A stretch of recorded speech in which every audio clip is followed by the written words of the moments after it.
People need ordering principles. 12 rules. Hello and welcome to 12 Rules What? Just Alex today. I went to do an interview with Reading Red Corner, which is a grassroots red gym and martial arts club based in Reading that runs weekly sessions and involved in other solidarity projects in and around Reading. I think it was really important to go and interview these guys because although they're not like an explicitly anti-fascist project, and in fact they're not at all, they are against fascism and racism, and they work in solidarity with working class communities, queer and trans communities, communities of colour and immigrant communities. And in the current kind of political environment we find ourselves in which, Brexit happened at the time of recording a couple of days ago. The Tories are in power for the next 5 years at least. There's clearly like a need, I feel, on the left to kind of return towards grassroots projects and building community power, rebuilding that kind of grassroots base that the left seems to not have at the moment. And I think things like red gyms are very much a part of that project. There's a growing network of red gyms around the country. There were a few mentioned in the interview, specifically Left Hook in Brighton. There's one in Bristol, and also there's a fight club in Leeds as well. It's a great way to build spaces that don't revolve around drinking particularly as well, which is obviously a problem in many left spaces. Not that there's a problem with drink necessarily, but it's healthy to have those spaces. If you ever feel like you want to start a red gym or get involved in a red gym near you, you can contact their Facebook page, which is Reading Red Corner. They will probably get back to you, hopefully get back to you. You can follow us on Twitter at 12 Rules for What. You can give money to us on Patreon if you want. Patreon.com/12 Rules for What. Now, Reading Red Corner. So now I'm going by Hitch from Reading Red Corner, which is I guess one of the premier, I'm not a guess, is one of the premier red gyms in the UK. How are you? I'm not too bad, thanks. How are you doing? I'm good, thank you. If you're listening, this might sound a bit different because this is our first kind of in the field remote interview. I came to Reading, surprise, for this. Exotic location. And it's basically just the same as any other place. It's got a Greggs. I had a vegan sausage roll, it was good. Oh, they have steak bakes now. I know, I haven't tried one yet. They're really good. Okay, maybe on the way back I'll have a vegan steak bake. So I guess, starting out, how long ago was Reading Red Corner founded, and I guess what is its kind of main mission, or what is it trying to do, basically? Sure, so we were founded 2 years ago this week, actually, so happy birthday to us. So the way we were formed is that a few of us were training and competing in K1 and Muay Thai anyway, and we were all on the left doing loads of different kinds of activity, and we thought, why don't we formalize this into a red gym, because the other co-founder is actually an immigrant from Europe, and a lot of our club is made up of immigrants as well. And red gyms have a really strong tradition across Europe as it is. So it just became like a natural kind of transition for us into turning our training and our solidarity and our working together into something more community focused. So what's important to us as Reading Red Corner, and I guess what makes us a little bit unique, is that we're really focused on community engagement in a really tangible sense. So once or twice a month, actually, sometimes even more, we volunteer with a Muslim women-led kitchen, and we provide food for vulnerable and lonely and homeless people, and that's just a really grassroots thing. Once a month, we don't accept any subs. It's just only food bank donations, and that's like another tangible way. But also, once we're, when we're all stretching and we're all just hanging out, everyone goes around and talks about the different demos and stuff they have coming up. So you have everything from like the hunt sabs to all kinds of other solidarity actions and things. And for some people, it's like a way to network, get to know each other, and build confidence as well. So yeah, I'd say that's a little summary of what we're about. And if I was to go to a typical Reading Red Corner training session or session, what kind of things do you do, and how does that differ from, I guess, more conventional commercial martial arts clubs and gyms? That's a good question. So One thing that we do to kind of break the ice and make it very accessible is to do like a lot of games and like take the edge off and not make it so serious and competitive and macho. And because it's led a lot by myself as a woman and like a brown woman, it's good because the power dynamics are very different. I'd say 99% of gyms in the UK, mainstream gyms, are run by like angry white guys. No, just no white guys generally. I guess the anger probably helps. And so that already changes the power dynamic quite a lot. So we're quite vigilant of things like we'll go out of our way to really make sure that women, non-binary, trans and like gender non-conforming people are super platformed. You'll get extra time, extra attention and time to like adapt, adjust and to train because the world is very much built for gender conforming dudes, so it's very easy for them to just navigate between mainstream gyms as it is.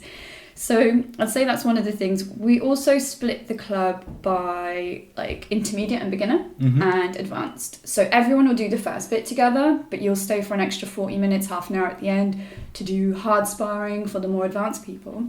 Because our ethos is kind of like make it easy enough so it's accessible, but hard enough so that competition level fighters come back. And I think that really works for us. That's cool. Yeah, and especially I've often found in like, when I've been to like martial arts stuff, there's always those guys who hit a little too hard in sparring or like just take it incredibly seriously and don't too many Monster energy drinks. I don't understand that like practice means you don't like go 100%. So that's really nice to hear. Are there other red gyms in the country and like who are your like kind of best red gym friends? Our besties on the circuit. So there's quite a few red gyms in the UK now actually. They're like really cropping up. I did see there was a article in Freedom you did a while ago which was like announcing like a red gym thing. Yeah, there is a red gym thing. So there's tournaments and there's other kinds of stuff like that actually. But I'd say the gyms we're closest to, I guess we align best politically, would be Bristol, Brighton and Leeds. So that's Left Hook. Yeah, Brighton, Left Hook and Brighton, they're awesome. Leeds Fight Club, they're really great and they're actually doing like I think boxing intermediates and beginner sessions right now, so you should check it out. And Bristol FTP, who we've been training for actually ages, but they've just gone official. We encouraged them to brand themselves and they did it and it's awesome. So yeah, they actually had a tournament in November, which was fantastic. It was an inter-club non-decision tournament and it was super, what does it mean, super non-decision? I'm sorry, so like a non-decision is, it's actually really cool because you can be a bit more freestyle with the weight and experience matchups because no one's going to win. So you don't have to go like 100%, I have to win this fight. Everyone can have a bit more of a good time. Right. It's really good experience. It's still terrifying for most people and it's like really nerve-wracking and it's like, you know, it's still fighting. But yeah, it definitely takes the edge off.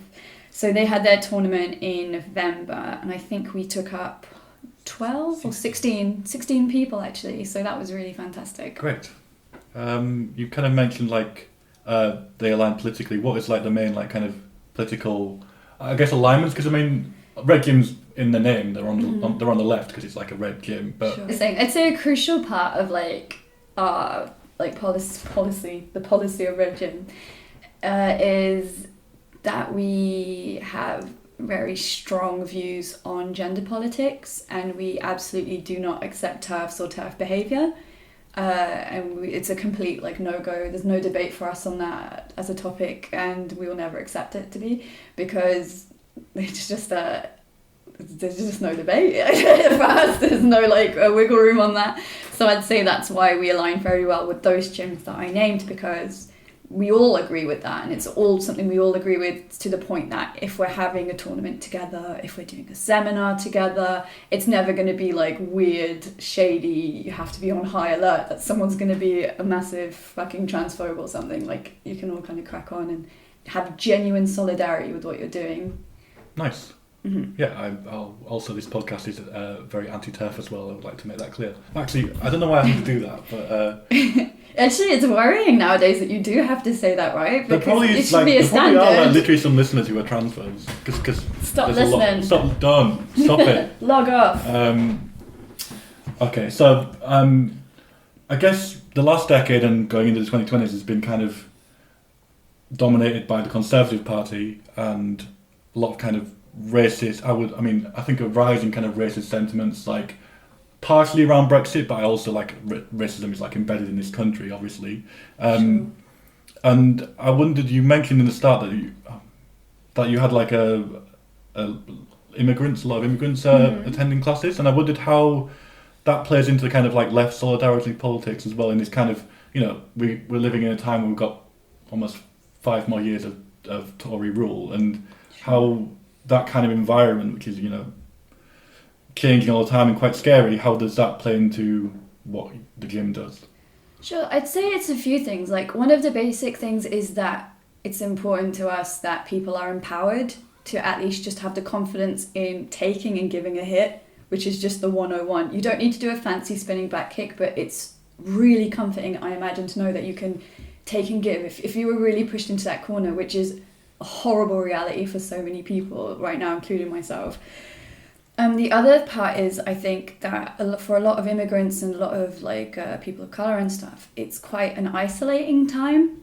So it's really good that you can come somewhere where everyone's kind of friends, you get to know each other, you goof around a bit, and you have a bit of a support network. Thirdly, I'd say we have an open invitation, obviously, for free training, personal training, anything that is required from Reading Refugee Support Group, and that's for any refugees who'd like to join.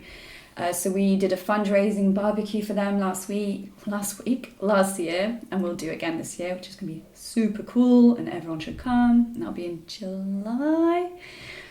So it's those kinds of ways that we kind of address the heightened shitty racism of the UK. So I'm interested in the you mentioned you compete, and it's like a large, you're trying to aim for like a large skill range in people, which is kind of unique because usually if you've got a class or a gym, it's like there's an advanced class, there's an intermediate class, and I think it's quite empowering for everyone to be training together. Could you just speak more to the kind of the competition, like the more advanced aspects? Because I think basic martial arts is really great and really important. Everyone should be like doing it, but also that extra level is part of the club as well.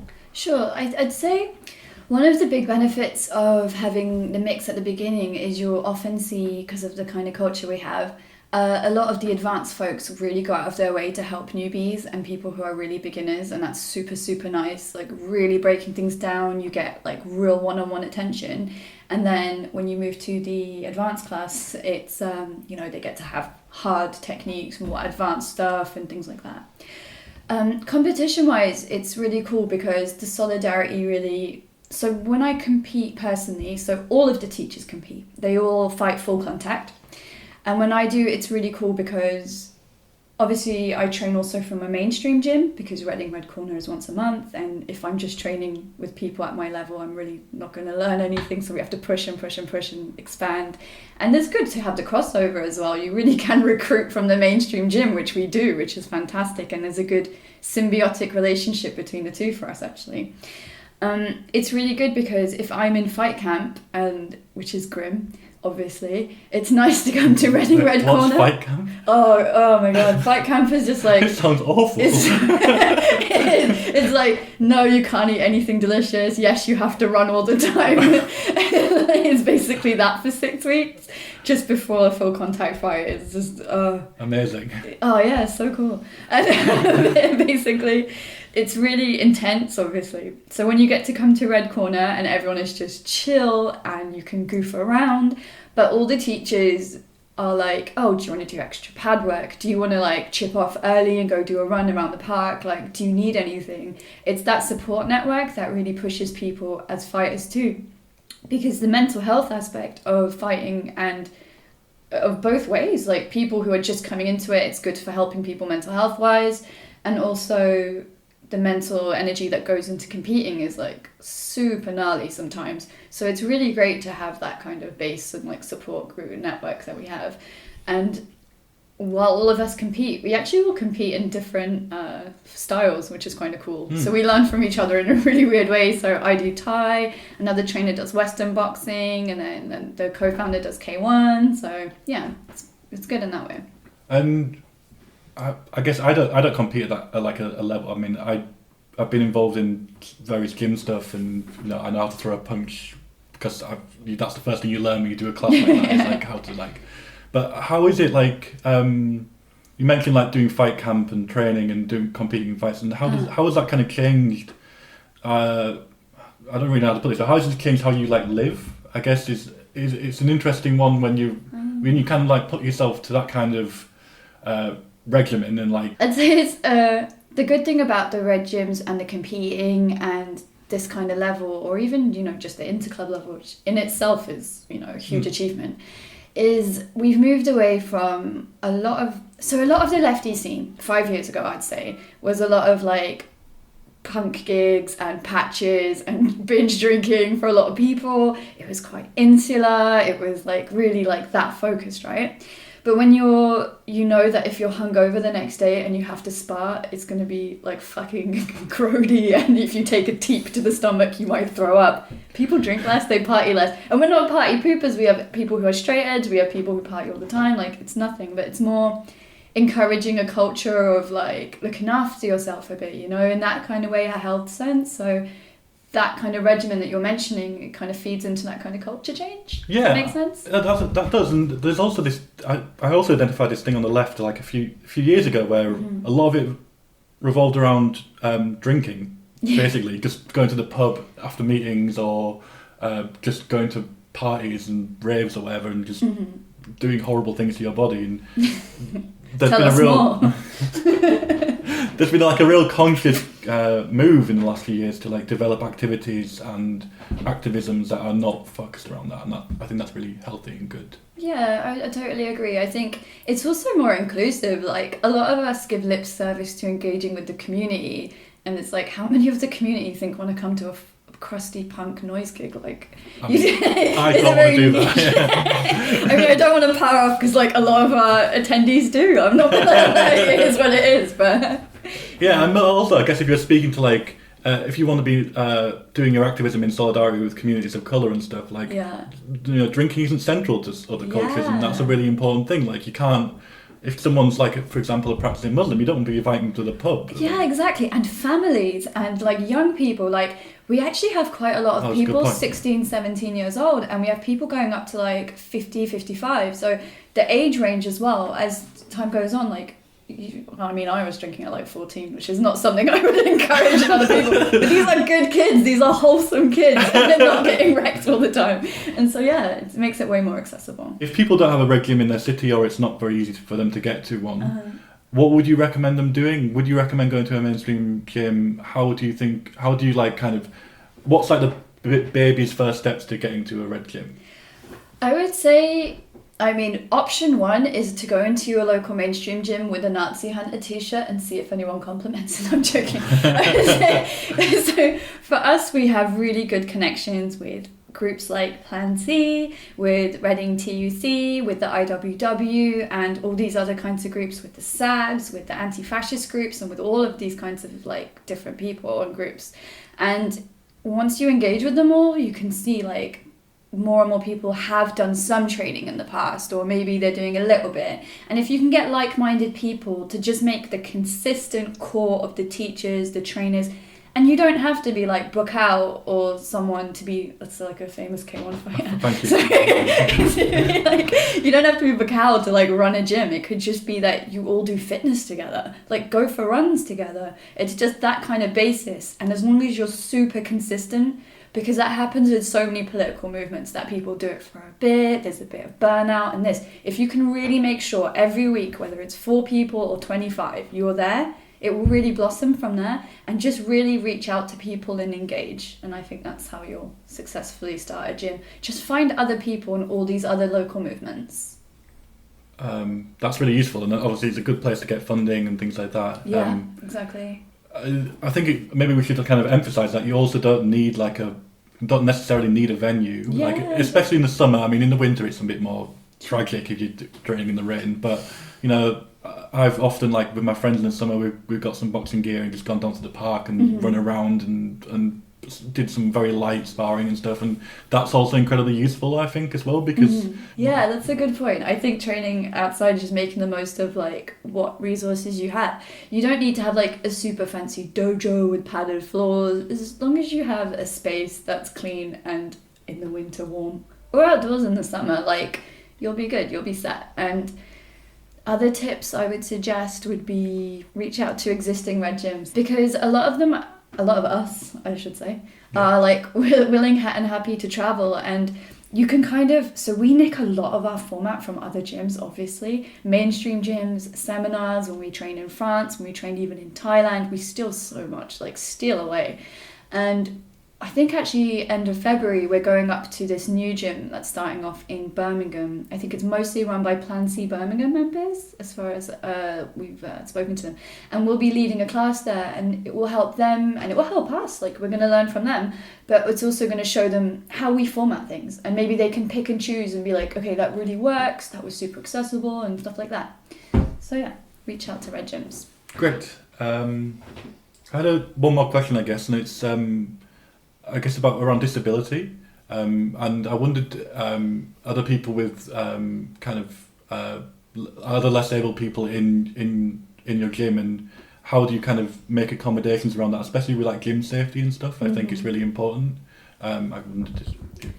Sure. So we have people of lots of different abilities and stuff, lots of different mobility, I'd say, is one of the big things. We had someone who started last week who has a condition which results in hyperextension of their joints, and we had like a really candid chat about that, and it was really good.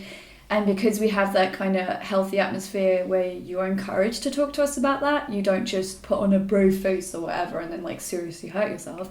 It helps. And every time we say do 10 of this or 5 of this, like, it's always a guide, and everyone knows it's a guide, and you just do the best you can do. We even encourage, like, don't look at what someone else is doing during exercise. It's none of your business. Like, you do what you can do and what's best for you. And then we can tailor stuff, and we stay in contact with people. Like, one of our members, he's got a little bit of a hip injury, so we're messaging them about like different kinds of plans, different things they can do. Maybe they can focus on Western boxing for a bit. So yeah, I'd say we're pretty interactive in that sense and accommodating. Yeah, I think that's what's often put me off sticking with the class, is like someone says do 50 push-ups and I can barely do 10 even now, because I'm quite a heavy person, and it's like you just feel like shit when when people are like waiting for you to finish or whatever. It's just it's kind of an awful feeling. But it's a horrible atmosphere. It's exactly what it shouldn't be on a left gym. Like, so we've been to gyms all around like Europe as well, like red gyms. So, you know, Sweden, Berlin, all these kinds of places.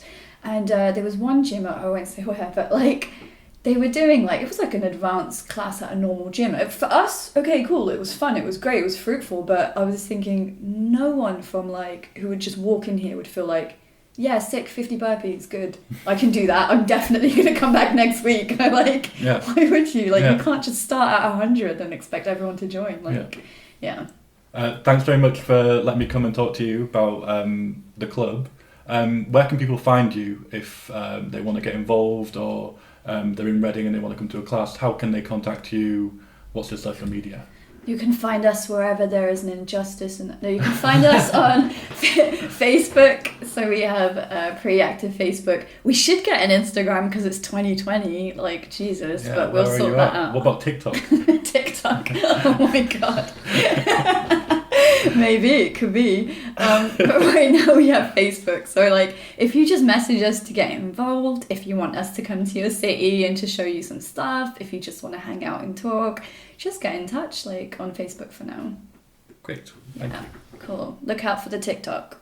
So now I'm joined by Kieran and Splodger, who are members of the club, and just going to talk about a bit about their experiences and I guess how they interact with the club. So I guess Kieran first. When did you start going to the gym, and what do you get out of it most? So I started going 2 years. I was at the first session that they did. Oh wow, okay. It was a long time then. But I didn't really know them at all at that point.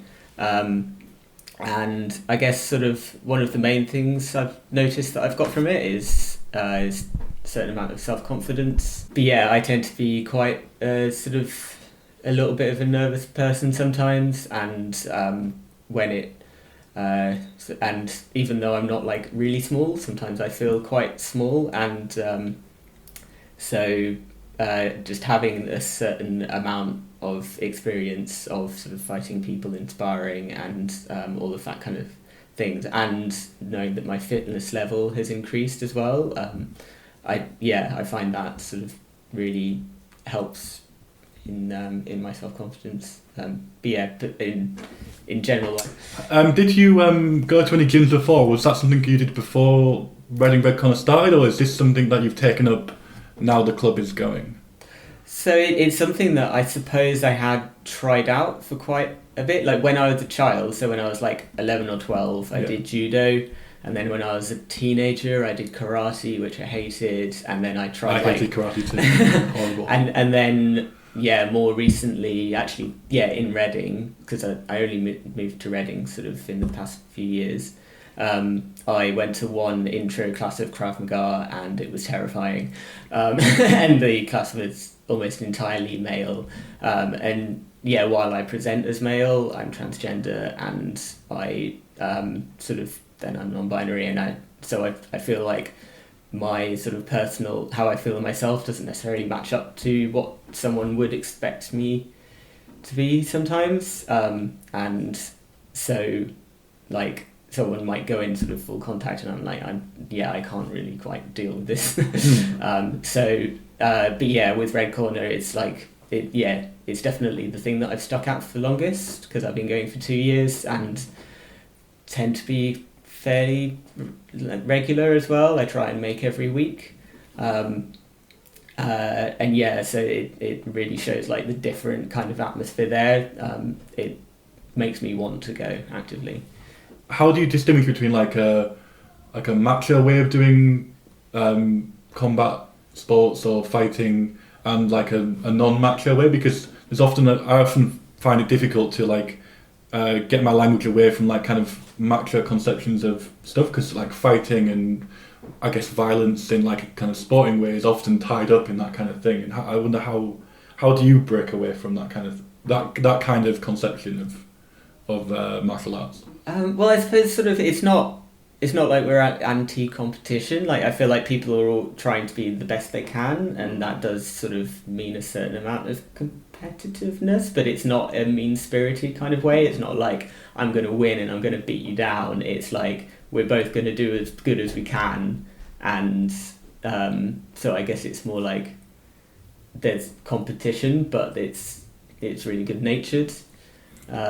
I guess there's also like, at least for me, there's a difference between competition when you're actually competing in a match, and then there's competition when you're practicing and learning. And there's oftentimes I've found in these kind of more conventional gyms, people see competition throughout, and like they're trying to just like dominate you when you're like sparring or even just practicing some kind of like a hook or something, and you're just like, dude, like we're not actually fighting right now. You realise that? I think that's the and I think also like. I don't want it to make it sound like Red Corner's really soft or something. Like when we finish sessions, I feel knackered. We go properly hard and we do the best we can. It's just that we do it in a way that isn't like a really sort of selfish, like aggressive way, I guess.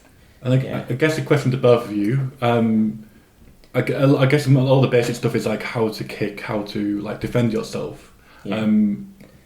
How has that changed the way? Has that changed the way you kind of live or like interact with people or strangers or whatever? And how has that had any impact on you? Or? I feel like my self-confidence has improved a lot, and like.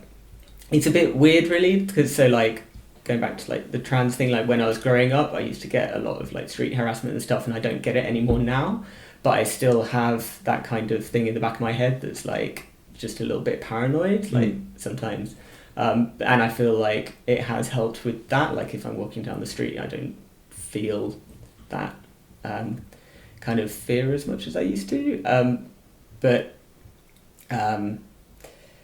it's one of those things that like changes over time as well. So, and I think the fitness element as well, because we do a lot of cardio and stuff, and so I think that's really helped me sort of improve my fitness in general. Like, but that's sort of part of my entire life as well.